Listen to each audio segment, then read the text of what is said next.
여러분 반갑습니다. 역사로 가는 가장 빠른 길 성준선 선생님입니다. 오늘은 조선 초기 정치, 사회, 경제, 문화 다방면을 한번 살펴보도록 하겠습니다. 조선의 여러 가지 분야들 어떤 매력이 있는지 그 시간 속으로 가보도록 하겠습니다. 먼저 조선의 중앙 정치 제도를 살펴볼게요. 조선의 중앙 정치 제도의 그 중앙 정치 제도를 보면은 다음과 같은 특징들이 있습니다. 유교 이념을 바탕으로 중앙 집권 체제를 추구해 나가요. 먼저 의정부인데요. 삼정승의 합의로 국정을 총괄하는 기구예요. 그러니까 국가의 주요한 일들을 논의하는 곳이라고 볼 수가 있는데 뭐 영의정, 좌의정, 우의정, 좌우 참찬성 등 고위급들이 모이는 곳입니다. 그리고 의정부에서 심의한 내용을 실행에 옮기는 곳이 바로 육조입니다. 그러니까 주요 행정을 실무를 담당하는 거죠. 2호 예병 현공 이렇게 돼 있습니다. 태종과 세종 그리고 세조를 보면 의정부에 힘을 주느냐 육주에 힘을 주느냐에 따라 가지고 왕권이 강화시키려고 하는 것이냐 신권과 조화시키려고 하는 것이냐를 볼 수 있었습니다. 한편 왕권을 뒷받침하는 기구가 있으니 바로 승정원과 의금부입니다. 승정원은 국왕의 비서로서 왕명을 출납하는 곳이에요. 그 다음에 의금부는 왕명으로 중대한 재인 신문을 하는 사법 형사 기관이라 보면 돼. 그러니까 의금부에 끌려가는 건 자법이 아니야. 의금부로 끌려간다는 것은 국가에 중대한 해악을 끼친 인물이거나 요렇게 보시면 돼요. 그러면 승정원과 의금부를 가지고 왕이 칼춤 마음대로 출 수 있겠네요? 아니에요. 삼사라고 하는 언론 기관을 통해서 이 권력의 독점과 부정을 방지합니다. 이게 또 한번 적어봐야겠구만. 권력의 독점과 부정을 방지하더라. 사관원은 간쟁, 잘못된 것을 따집니다. 사원부는 감찰, 비리가 있는지 없는지. 홍문관은 정책 자문과 왕의 정치 토론이자 수업인 경연을 담당하는 것이에요. 그러면 조선의 법전인 경국대전에서 조선의 중앙정치제도를 어떻게 표현하고 있는지 보도록 하겠습니다. 기업, 정치를 토론하고 감찰한다. 뭡니까? 그렇지. 사관원. 니은, 미안합니다. 기억은 사관원이 아니고 사헌부. 니은은 결함을 가늠하죠. 사관원. 디귿, 도서를 관리하고 임금의 물음에 응한다. 바로 홍문관. 리을, 죄인을 신문합니다. 의금부. 굿. 그렇다면 지방은 어떻게 다스렸느냐? 전국을 8도로 나눴어요. 8도로. 뭐 경상도, 전라도, 충청도, 경기도. 뭐 여담이지만 경상도는 경주, 상주 앞글자. 그러니까 그 지역의 가장 큰 고을의 이름 딴 거예요. 전라도는 전주, 나주 이런 식. 8도 아래 부목, 군현 상당히 체계적으로 갖춰갑니다. 그리고 고려와 달리 모든 지방에 수령을 파견하게 돼요. 따라서 고려 지방제도의 특징이었던 수령이 파견되지 않은 속현 사라지고 특수행정구역인 향부곡소도 소멸되게 돼요. 자, 그러면 고려시대 때 속현에서 나름 방구 좀 끼면서 지방 행정을 담당했던 향리 같은 경우에는 조선시대 들어왔었을 때 수령의 실무를 보좌하는 역할로 전락하게 됩니다. 그리고 지방의 양반들 중에 관직에 나아가지 않는 사람들은 자기들끼리 자치기구를 만드는데 그게 바로 유향소라고 불러요. 자, 그러면 여기 관찰사가 오늘날 뭐 도지사격이 있고 그 아래 행정구역별로 이제 그 지방관들이 다 파견될 텐데 처음 갔기 때문에 잘 모르죠. 그래서 비록 행정, 사법, 군사의 모든 권한을 지니고 있지만 잘 모르는 지방행정을 향리들이 도와줍니다. 근데 문제는 얘들이 자기들을 감시하는 기구가 없으면 수령을 업신여길 수도 있잖아요. 따라서 향리를 감시하는 게 바로 지방 양반들 자치기구인 유양소입니다. 그럼 울산에도 당연히 지방관이 파견되었습니다. 자, 울산은 세종실록을 보면은 군이었다가 도읍으로 승격되었어요. 아까 보면은 도 아래 뭐 부목군현 그 나름대로 좀 인지도가 있는 곳입니다. 그 조선시대 울산 신증동구 여지승남이라고 하는 지리서를 보면은 다음과 같이 표현해놨습니다. 여러분들 자부심을 가집시다. 자, 그러면 중앙행정, 지방행정을 살펴봤는데 그럼 어떤 사람들이 과연 이 지방관과 중앙의 관료로서 활동했었을까? 당연히 시험을 쳐서 합격해야 되겠지. 근데 고려시대 때는 음수로 나아갔잖아요. 조선시대는 철저한 실력 위주 사회입니다. 조선시대는 모든 관리들을 과거 시험을 통해 가지고 선발합니다. 철저하게 과거제를 이제 선발해요. 물론 고려시대의 음서와 같은 문음이라는 게 있으나 고려시대보다는 그 범위가 훨씬 축소되었고 모두가 과거 시험으로 중앙 혹은 지방으로 나아가는데 문음으로 들어오면 잘 인정을 안 해줘요. 따라서 뭐 거의 뭐 문음으로 들어온 사람은 없더라. 그러니까 본인 자체가 지금 쪽팔린 거예요. 그 다음에 과거 시험은 양인 이상이면 누구나 응시가 가능합니다. 자, 요거는 이따가 조선의 신분제도를 보면서 살펴볼게요. 그리고 이제 과거에 합격해야 양반 신분을 유지할 수가 있습니다. 자, 여러분들 이 과거 시험은 크게 속과라고 불리는 1차 시험과 대과라고 불리는 2차 시험이 있습니다. 자, 속과는 이제 생원과 진사과. 여기서 속과를 합격해야 이제 문과 시험을 응시할 수 있는 자격이 주어집니다. 그 문과도 역시나 뭐 1, 2, 3차 시험이 있는데 장원급제라는 말은 문과에서 1등 했다는 거예요. 문과. 그 문과는 전체 33명을 선발해요. 전국에서 33명이야. 그야말로 그 바늘 구멍 통과하는 것보다 어렵죠. 고려와 달리 무과가 정식적으로 시행되면서 무과는 선발합니다. 그 다음에 여러가지 기술관들은 잡과로 선발하게 돼요. 자, 여러분들 요거 한번 읽어보면 좋을 것 같아요. 자, 그러면 이 국가를 운영하는 데 있어 가지고는 세금이 필요하단 말이에요. 그럼 어떤 식으로 조선은 세금을 걷었을까? 이거는 고대 사회, 고려 사회와 크게 다르지 않습니다. 어, 토지에서 나오는 전세, 필요한 특산물을 걷는 곡물, 그리고 직접 백성들을 동원하는 역이 있는데 전세는 생산량의 10분의 1을 걷어갑니다. 근데 이제 세종대왕 때는 조금 더 합리적이고 백성들이 부담을 느끼지 않는 선에서 세금을 걷기 위해 가지고 오랜 기간 그 설문조사를 거치게 돼요. 그래서 제정한 게 땅의 비옥도를 6등급으로 나눈 것, 1년 수확량을 예상해서 9등급으로 나눈 것, 여기에 맞춰가지고 세금을 걷는 이른바 공법을 시행하게 돼요. 하지만 이것도 나중에는 복잡해지게 됩니다. 따라서 조선 후기로 가면 평균치에 해당하는 것을 영원히 걷겠다 해서 영정법으로 딱 정해지게 돼요. 조선 후기로 가면 조선 후기까지도 보게 되네. 그 다음에 특산물을 바치는 게 있는데 이게 문제는 방납의 폐단이 있습니다. 필요한 특산물을 구해와야 되는데 이게 못 구해오잖아요. 따라서 이 방납업자라고 한 사람들이 대신 구해다 줘. 근데 이 너무나 많은 비용을 농민들에게 부담을 시키고 혹여 농민들이 직접 특산물을 구해온다 하더라도 그걸 납부하는 걸 막아버려요. 그래서 이 방납의 폐단이 백성들에게는 상당히 큰 부담입니다. 따라서 조선 후기로 들어오게 되면은 그 소유한 토지 결수에 비례해서 쌀이나 돈으로 걷는 대동법으로 오게 돼요. 그러면 역인데요. 군역 16세에서 60세 양인 남자와 요역 군역과 요역으로 봅니다. 그 16세에서 60세 양인 남자들이 가는데 울산에 보면 여러분 제 남목 있죠. 남목. 이제 남목이란 말이 남쪽의 목장이라는 뜻입니다. 남쪽의 목장. 그래서 이 말이 도망가지 못하게 하기 위해서 성을 씌워야 되는데 조선왕조실록을 찾아보면 이 남목 마성을 짓기 위해서 인근 고을에 있는 젊은 장정들을 동원했다는 얘기가 있어요. 이게 바로 요역에 대한 이야기입니다. 요역에 대한 이야기.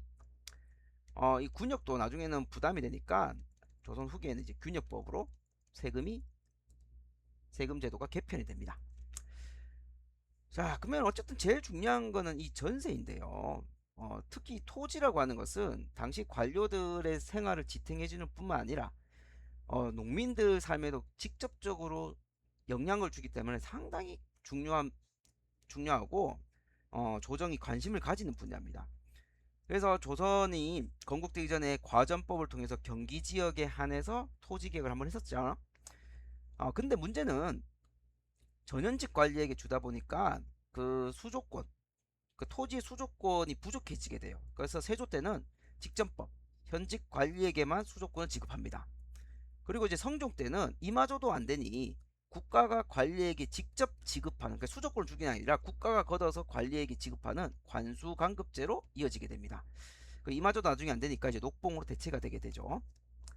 그러면은 이 수조권이라는 게 한번 보면은 그 땅 A라고 하는 토지를 그 B라고 하는 사람에게 수조권을 줬다. 그러면 이 땅에 나는 세금을 B라는 사람이 걷어가지고 대신 걷을 수 걷고 그 다음에 이제 국가에 이제 납부를 하는 건데, 그러면 이제 여기에 살고 있는 사람들이 어떤지를 우리가 한번 봐야 된단 말이에요. 자, 수도권에 대해서 우리 짤막하게나마 다시 한번 더 좀 정리를 하겠습니다. 좀 전에 말이 빨라가지고 아까 혼란스러운 것 같은데요. A 땅을 A 땅의 수조권을 B 사람에게 주었다 치면은 B 사람이 국가를 대신해서 A 땅에 나오는 세금을 수취할 수가 있어요. 수취해가지고 자기의 봉급으로 삼은 양을 제외하고 나머지는 국가에 납부하는 건데, 국가 입장에서는 세금 수취하는 과정들을 생략할 수 있어가지고 뭐 상당히 뭐 운영 면에서 용이하고 재정 부담도 덜하지만, 문제는 이 관리가 중간에서 장난질을 많이 칠 수 있는 거죠. 그러니까 이런 문제가 있는데, 그렇다면 A 토지를 직접 경작하며 세금을 납부하는 사람 누굽니까? 바로 농민들이란 말이에요. 그럼 양반들은 농사 안 짓습니까? 자, 조선의 사회 모습을 보도록 하겠습니다. 조선의 신분 제도는 기본적으로 법적으로는 양천제입니다. 양천제란 말은 뭐냐면 노비를 제외한 모든 사람들은 양인이야, 양인. 자, 이들은 국가로부터 주어지는 의무를 다함으로써 권리를 얻을 수가 있어요. 그래서 아까 전에 과거 제가 양인 이상 칠 수 있다 했었잖아요. 그래서 여기 상민에 속한 농민도 과거를 칠 수 있어요. 근데 현실적으로 어려울 뿐인 거지. 쉽게 말하면 서울대학교 누구나 갈 수 있어. 하지만 아무나 못 가는 거야. 과거 시험도 이제 그렇다 생각하시면 돼. 하지만 이제 실제로는 양반과 중인들이 이렇게 나뉘게 되고 상민과 노비가 피지배층을 형성하게 됩니다. 자, 이제 양반이란 말은 원래는 신분을 얘기하는 말이 아니라 무반과 문반을 함께 일컫는 말로서 관료에 대한 호칭입니다. 근데 이제 지배층 호칭으로 굳어져 가게 되고 군역이 면제돼요. 야, 조선에서 많은 권리를 누리면서 군대는 가지 않습니다. 그리고 이제 중위는 기술관들을 얘기합니다. 이게 이제 잡과가 아무래도 문과나 무과에 비해서 급이 떨어지니까 양반보다는 살짝 아래에 위치를 하게 돼요. 그리고 이제 양반의 자제들 중에서 첩의 아들인 서울도 중인과 비슷한 대우를 받게 돼요. 그 상민은 여러분 알고 있다시피 농민, 수공업자, 상인 등이 있고, 이들은 조세, 공납, 역을 부담하게 돼. 그러니까 앞서 보았던 조선의 세금을 모두 부담한다 보시면 돼. 그러니까 천인 같은 경우에는 대부분 노비입니다. 노비. 국가기관에 소속된 것 쓰면 공노비, 대감집에 있으면 사노비. 그럼 조선왕조에서는 노비 수가 많아야 될까, 상민의 수가 많아야 될까? 당연히 상민의 수가 많아야 돼요. 노비 수가 많으면 안 돼. 노비는 이 사람이라 생각 안 하면 돼. 쉽게 말하면 그 세금도 안 내고, 이들은 그 어떠한 권리와 의무도 없어요. 따라서 국가 입장에서는 세금을 꼬박꼬박 낼 수 있고 국가 재정을 튼튼히 할 수 있는 상민의 수가 많아야 됩니다. 자, 그러면 이어서 조선을 둘러싸고 있는 이 국제관계도 좀 살펴봐야 되는데, 조선의 국제 질서는 쉽게 말해서 4대 교린입니다. 4대 교린. 태종실록에 보면 그 얘기가 잘 나와 있어요. 4대와 교린. 그럼 4대의 대상은 당연히 명나라죠, 명나라. 여러분들 이 중국, 세상의 중심이 중국이고 그 주변에 있는데 요 안에 들어가야 돼. 중화 질서 안에. 그 들어가기 위해서는 중국으로부터 인정을 받아야 되거든요. 그래서 중국에다가 조공을 하면 중국은 이 나라를 인정한다라고 하는 책봉을 내려줘. 4대는 이 정근대 사회에서는 지극히 정상적인 국제 질서라고 보시면 돼. 알겠죠? 오늘날의 눈에 보면은 굴욕적이다지만 이 당시에는 이게 정상적인 국제 질서입니다. 정치적 안정과 경제적 문화적 실리를 추구하는 가운데 선진 문물을 수용할 수 있는 통로일 뿐만 아니라 중국으로부터 인정받았기 때문에 정통성도 생기죠. 왕권이 안정되고 국제적으로 동아시아에서는 그 지위가 우월한 지위로 가져가게 됩니다. 여기 명나라 역사책에 보면은 조선을 본받으라 돼 있어. 조선을 본받으라. 자, 그러면 이웃 나라들에서 어떻게 했느냐? 바로 이제 이 교린인데요. 교린의 대상은 여진과 일본입니다. 먼저 그 강경책과 회유책을 골고루 쓰게 되는데요. 여진에 대해서는 국경을 자주 침탈합니다. 왜? 이 여진이 이 땅 토지가 척박하거든. 필요한 물자를 얻기 위해서 조선을 자주 쳐들어온단 말이에요. 그러자 세종 때는 최윤덕, 김종서를 시켜서 여기 좀 가려져 버렸네. 여러분들 사군 육진을 한번 좀 찾아보기 바랍니다. 압록강가의 사군, 두만강가의 육진을 이 각각 개척을 하고, 오늘날 우리의 국경선이 어렴풋이나마 만들어지게 됩니다. 근데 너무 강경하게만 되면 안 되죠. 따라서 여진인들이 필요한 물자를 사갈 수 있는 무역소도 설치해 줍니다. 일본에 대한 교린 정책도 마찬가지예요. 강경책과 회추를 쓰는데 어, 일본 특히 이제 이 외구의 소굴이라고 할 수 있는 이 대마도, 한자로 하면 대마도고 일본어로 하면 스시마인데, 이 스시마를 세종 때, 역시나 세종 갓세종 세종 때 이종무가 총 책임자가 되어서 이 스시마를 토벌합니다. 근데 이렇게 되니까 스시마랑 일본 본국이 애가 타는 거야. 조선으로부터 어떤 물자를 수입해 올 수가 없으니까. 특히 조선을 조선을 통해 가지고 중국의 선진 문물도 수용하고 있던 일본이었기 때문에 더더욱 곤란한 상황에 처하게 되죠. 따라서 계속해서 문 열었다고 잘못했다고 얘기합니다. 그래서 조선이 개해약조를 맺으면서 삼포를 열어줍니다. 제포, 오늘날의 뭐 창원, 마산 요 지역이라고 하고, 부단포, 이건 쉽죠. 부단포, 연포, 그렇습니다. 여러분들, 울산에 있는 그 연포입니다. 연포. 자, 이렇게 열어주게 돼요. 자, 스시마 정벌에 대한 이야기. 자, 이렇게 되어 있습니다. 자, 한편 이 계약조를 맺는데 크게 기여한 인물로서 울산 출신의 외교관 이해 선생이 있습니다. 여러분들, 세종대왕 때 활동했던 인물인데 한번 쭉 읽어보세요. 다음 페이지도 한번 쭉 읽어보시기 바랍니다. 특히 외교관으로서의 표본, 요거는 여러분들 앞으로 성인 되었을 때 나는 어떻게 살 것인가를 생각했었을 때는 큰 울림을 주는 대목이 아닌가 싶습니다. 그 이해 활동이 상당했습니다. 그 초창기 조선과 일본과의 관계가 평화적으로 정착되는데 크게 기여를 해요. 따라서 울산의 남북을 가로지르는 큰 도로 이해로가 있죠. 그 이해로의 이해가 바로 방금 봤던 이해입니다. 그 다음에 울산과 양산의 시계에서 시작되는 또 다른 대로가 있는데, 이게 그 통신사로. 그러니까 조선에서 일본으로 사신을 보낼 때 여기를 따라갔을 거라고 이제 추측하는 거죠. 자, 이렇게 됩니다. 이렇게. 자, 마지막 조선의 문화를 보겠습니다. 슬기로운 사람은 하루아침을 마치기 전에 깨우치고, 어리석은 사람이라도 열흘이면 배울 수 있다. 뭡니까? 다같이 외칩시다. 훈민정음. 가르칩니다. 백성을 어떻게 바르게 가르치는 소리. 자, 훈민정음은 전 세계에서 유일무이하게 언제 누가 만들었는지를 정확하게 알 수 있는 문자 중에 하나입니다. 뭐 과거에는 위인전에서 뭐 세종대왕이 집현전 학자들과 같이 만들었다 하지만, 실제로 이건 단독으로 세종대왕이 만들었어. 왜냐면 왕의 일거수일투족을 다 기록하는 왕조실록에 훈민정음이 반포되는 그 대목 이전에는 나오질 않아요. 그러니까 이거는 남들이 잘 때 세종대왕이 새벽잠을 쫓아가며 만들었다는 거예요. 그럼 왜 이렇게 만들었을까? 바로 민본 정치를 실현시키기 위한 겁니다. 백성을 중심에 두겠다는 거예요. 백성을 사랑하는 마음이 가장 컸다. 문자를 몰라서 곤욕을 겪는 백성들, 거기다가 성리학 통치이념을 내세웠던 조선인데 글자를 모르는 백성들에게 어떻게 그걸 가르치겠어요? 그 성리학을 좀 더 백성들에게 빠르게 침투시키겠다. 그런 것들. 자, 어쨌든 이 훈민정음 창제되면서 우리 민족 문화는 더욱더 발전되게 됩니다.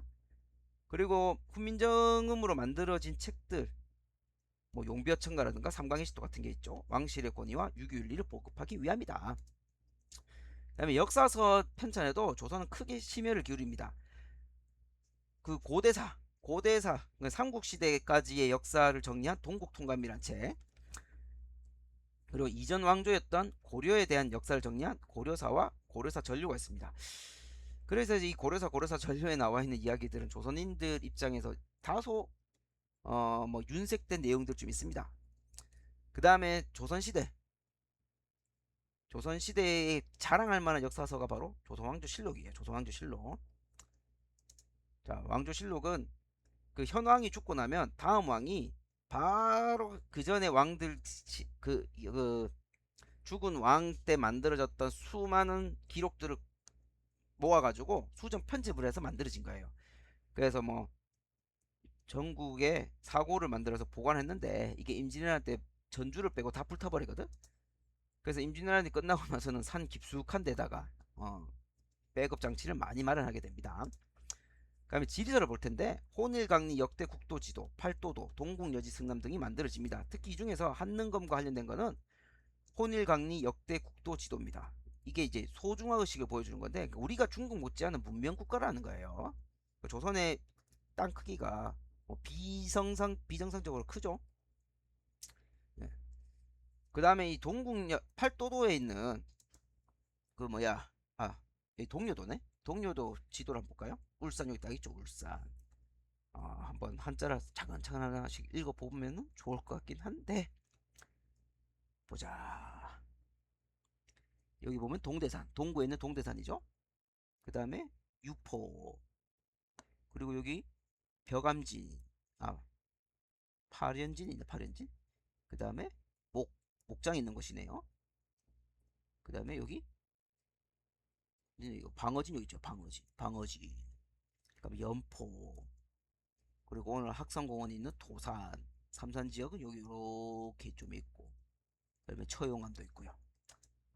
그다음에 이제 많은 서적들도 편찬하는데, 특히 뭐 천상열차 분야 지도로 해서 별자리 관측 천문도가 있었고, 우리의 자주성, 우리의 실정에 맞게끔 만들어진 책들도 좀 많아요. 국산 약재를 이용한 치료법을 소개한 향양집성방. 그 다음에 한능검과 수능에도 자주 나오는 칠정산 내외편 있습니다. 이건 조선만 엽법이야. 동아시아에서 엽법을 만들 수 있는 나라는 오로지 천자, 즉 황제인 명나라밖에 없어요. 황제가 있는 나라. 근데 이게 중국의 엽법을 가져오니까 농사 지을 때 안 맞아. 그래서 세종대왕 때 중국의 그 엄청난 눈치에도 불구하고 조선만의 엽법을 만들게 돼요. 그리고 조선의 실정에 맞는 농사서인 농사직설도 만듭니다. 이 모두가 세종대왕 때. 그리고 농사에 필요한 시계, 그 다음에 날씨를 측정할 수 있는 것도 세종대왕 때. 그 다음에 뭐 요거는 그냥 한번 읽어보시고, 그 다음에 유교윤리 또 앞서 얘기했지만 뭐 삼강인실도 가래, 소화, 국조, 우리의 등이 있었고, 뭐 족보도 이제 편찬되고 있더라. 여러분들 끝까지 함께 해주셔서 감사합니다. 피노 아니라 피네 감사합니다.